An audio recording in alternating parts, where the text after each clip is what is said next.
Čau visiem, es esmu Laura un beidzot man ir jauns video. Šodienas video būs Spring Essentials. Tās ir lietas, kas man ir ļoti svarīgas šobrīd pavasarī un bez kurām es nevarētu iztikt. Nu, teorētiski es varētu, bet es nevēlos bez viņām iztikt. Pirmā lieta ir šis te krēma konsistences vaigus ārtums, kā arī viņu var likt uz lūpām. Viņš tā kā multi tāds produkts, kuru var lietot vairākās vietās, kā piemēram lūpas vaigi.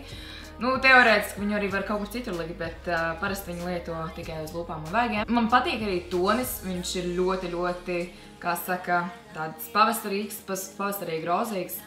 Un, jā, tas ļoti iekonomē laiku, vietu somiņā, šāds te produkts. Pavasarī man nepatīk likt ļoti smagus tonālos krēmus, tāpēc es vairāk izvēlos lietot BB krēmus, kā šo te L'Oreal Paris Nude Magic BB krēmu. Un, jā, es viņu lietoju ļoti ilgi, un man viņš ļoti patīk. Vienīgais, es nezinu, kāpēc, bet šobrīd man ādas tonis ir laikam palicis gaišāks, un man šis te tonis vairāk nedara, jo viņš izskatās ļoti tāds oranžīgs uz sejas, kas ir drausmīgi. Meitenes, ja jūs redzat, ka tonis neatbilst, labāk nelietojiet vispār, nekā lietojat toni, kas jūsu ādas krāsai neatbilst. Tāpēc es domāju, ka man jānopērk vietā kāds gaišāks tonis, vai arī vienkārši jāsāk sauļoties, jāstaigā vairāk saulītē. Bet jā, ļoti patīk vieglā konsistence, un jā, ja salīdzina ar tiem parastiem tonāliem krēmiem, ļoti patīkami tas, ka viņu tā tik ļoti nejūt uz sejas, liekas, kad seja būtu brīva no visādiem krēmiem, tonāliem un tam līdzīgi. Tāpēc arī viņš ļoti perfekti dara pavasarim un vasarai. Tā kā man ir taukaināka sejas āda, man ir ļoti svarīgi lietot pūderi. Un es konkrēti vēl joprojām par šiem 19, nu tūlīt jau 20 gadiem neesmu atradis pūderi, kas man perfekti strādātu.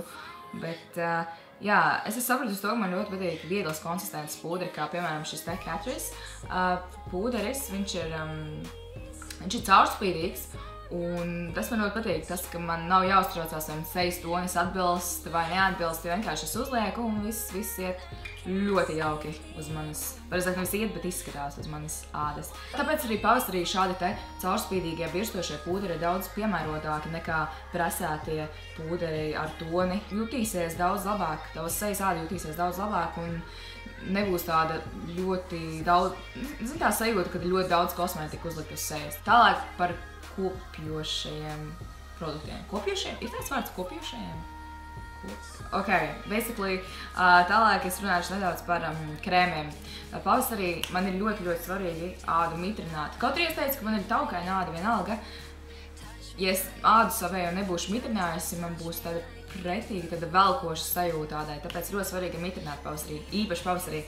Ja jums tāda iespēja, protams, izmantojam krēmus ar SPF, tas ir saules aizsardzību savā krēmā, jo tādā veidā tu pasargāsi savu sejas ādu no saules ietekmes, kas nav laba.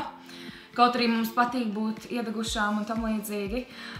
Jā, diemžēl man nav krēms ar SPF, bet jebkurā gadījumā es šobrīd lietoju. Es nelietoju nekādus fancy dārgos krēmus, tīri tāpēc, ka es viņus nevaru atļauties. Jā, man bieži vien patīk ieiet tajos random, nu labi, tas varbūt nav random, bet tie veikaliņi, kur ir, ziniet, kaut kādos lielveikalos ir, piemēram, nezinu, kaut kādās Maksimās vai Rimī, ir ārpus paša iepirkšanās veikala, ir tie mazie veikaliņi. Un pēdējā laikā ir daudz tie veikaliņi, kuros ir pilns ar kosmētiku, ar visādiem brendiem, kurus es pat nezinu. Un jā, un šorīt es lietoju šādu te Krievu firmas krēmu Babuškina aptieka. Vecmāmiņas aptieka saucās tulkojumā no krievu valodas. Un jā, man viņš ļoti patīk. Kaut arī es zinu, ka viņš varbūt nav tas pats labākais. Mana āda ir diezgan apmierināta, un man patīk tas, ka priekš manas taukainās ādas viņš ir ļoti vieglas konsistences. Starp citu, šis ir dienas krēms, jo ir arī nakts. Un jā, man viņš patīk. Tā kā pēc ziemas mūsu mati mēdz būt sausāki, precīzāk mūsu matu gali, ir ļoti svarīgi viņus pēc ziemas perioda kopt ar dažādām maskām, eļļām, serumiem un tam līdzīgi. Es pati personīgi lietoju šo te Schwarzkopf un Garnier šos divus produktus. Viens ir tā kā serums un otrs ir eļļa. Es nelietoju viņus abus kopā reizē, tā kā, bet jā, es mēdzu tā kā mainīt starp šiem diviem. Es zinu, ka es teicu, ka es īsti nelietoju nagulakas un, ja es lietoju, tad vairāk sarkanos toņus, bet šogad es šajā pavasarī esmu nolēmusi nedaudz vairāk eksperimentēt. Un man ļoti patīk šis te, es atradu veikalā šo te Max Factor mazo tūbiņu ar nagulaku, kas ir tādā zilā pasteļtonī. Un es nezinu, kāpēc, bet man tā šo pavasaru patīk pasteļtoņi. Tīri uz nagiem, kā izskatās. Un, jā, un šis te tonis ir vienkārši perfekti piemērots pavasarim.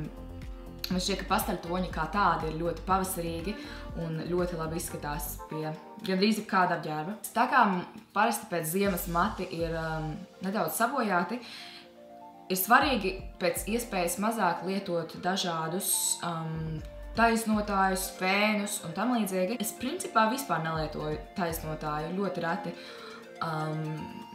Bet, lai man palīdzētu matiem būt taisnākiem un spīdīgākiem, es mēdzu iepūst šo te L'Oreal Studio Silk & Gloss spreju, kas ir domāts vienkārši, lai mati būtu tā kā taisnāki, kā arī tādi kā, negluži samtaināki, bet es nezinu, tādi spīdīgāki, tādi glītāki. Un jā, man viņš ļoti patīk, jo viņš arī palīdz pret to matu elektrizēšanos, kas man ir ļoti liela problēma, īpaši ziemā, pavasarī tagad arī, un tāpēc man ļoti patīk šis te sprejs. Nākošā lieta pavasarī ir brilles, kas ir ļoti svarīga lieta, jo saule sāk ārā parādīties diezgan bieži, tāpēc ne tikai mums ir jāaizsargā mūsu āda, bet arī actiņas, lietojot brilles. Tālāk man ir ļoti svarīgi pavasarī ēst daudz augļus, jo tas mani kaut kā vairāk ievirza tajā pavasara noskaņojumā ar svaigiem produktiem, dārziņiem, bet īpaši augļiem, apelsīniem, āboliem, kivi, banāniem un tam līdzīgi. Augļos ir daudz vitamīni, antioksidanti, un tāpēc tas ir ļoti labi, ļoti veselīgi priekš jūsu ķermeņa. Un tas arī bija viss šim Spring Essentials video, un jā, es ceru, ka jums patika. Ja jūs vēlaties redzēt kādus citus video, lūdzu rakstiet apakšā komentāros. Nezinu, tur kaut kādas fitnesa, kaut kādas, jebkāda tipa video, lūdzu droši rakstām. Es lasu jebkuru komentāru, ko jūs uzrakstāt. Paldies, ka skatījāties, un līdz nākošajam video. Atā!